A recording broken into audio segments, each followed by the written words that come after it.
Why not BC CM in Telangana? Rahul Gandhi గారికి రేవంత్ రెడ్డి గారికి నిజంగా కూడా బీసీల పట్ల ప్రేమ ఉంది, బీసీల పట్ల గౌరవం ఉంది, బీసీలకు రాజ్యాధికారం అప్పజెప్పాలన్న చిత్తశుద్ధి ఉంటే బీసీ ముఖ్యమంత్రిని ఎందుకు నియమించడం లేదు? అది చేయకుండా ఈ ముసలి కన్నీళ్ళు ఎందుకు గారుస్తున్నారు? నిజంగా కూడా బీసీల పైన ప్రేమ ఉంటే ఈ రోజు 26 జూలై 10 అవుతుంది, మీరు సాయంత్రం 6:30 కల్లా చిట్టి కేసే అయిపోతుంది. మా బీసీ బిడ్డ అయిన పొన్నం ప్రభాకర్ అన్న లేదంటే కొండ సురేఖ అక్కని ఎవరినో ఒకటి బీసీలని ముఖ్యమంత్రిని చేయండి. అప్పుడు మీకు బీసీలు అంటే ప్రేమ ఉందని నమ్ముతాం. మీరు అది చెయ్యరు. ఎందుకు?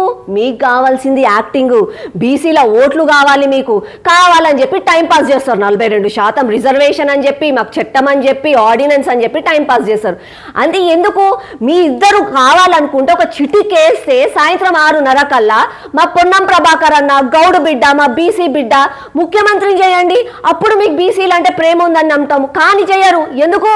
టైంపాస్ చేస్తూనే ఉండాలి, బీసీలను మోసం చేస్తూనే ఉండాలి. అందుకోసం ఏం చేయాలి? 42% ఆర్డినెన్స్ తెచ్చినామనాలి, మళ్ళీ పార్లమెంట్లో అనాలి, మళ్ళీ చట్టంతో సుప్రీంకోర్టులో పోరాడతామని చెప్పాలి. ఇవన్నీ టైంపాస్ చేస్తారు కానీ చెయ్యరు. చిట్టి కేసు అయ్యే పనిని చేయకుండా ఇవన్నీ చేస్తామంటే తెలంగాణ ప్రజలు ఎవరు నమ్ముతారు మిమ్మల్ని? అప్పట్లో ఈ కేసీఆర్ ముఖ్యమంత్రి ఉన్నప్పుడు ఆయన కూడా ఏమన్నాడు? ముఖ్యమంత్రి కాకముందు నేను తెలంగాణ రాష్ట్రం వస్తే ఒక దళిత బిడ్డను ముఖ్యమంత్రి చేస్తానన్నాడు. కనీసం ఉప ముఖ్యమంత్రిని కూడా చేయలేదు. మన బీసీలకు ఎన్నో రోజుల నుంచి ఎస్సీలకు, బీసీలకు, ఎస్టీలకు మోసపోవడం అలవాటైపోయింది. ఎవరు ఏం చెప్తే అది వినడం అలవాటైపోయింది. అంతేగాని వీళ్ళకు బీసీలన్నా, ఎస్సీలన్నా, ఎస్టీలన్నా ప్రేమ లేదు. కేవలం వాళ్ళ ఓట్లు మాత్రమే కావాలి.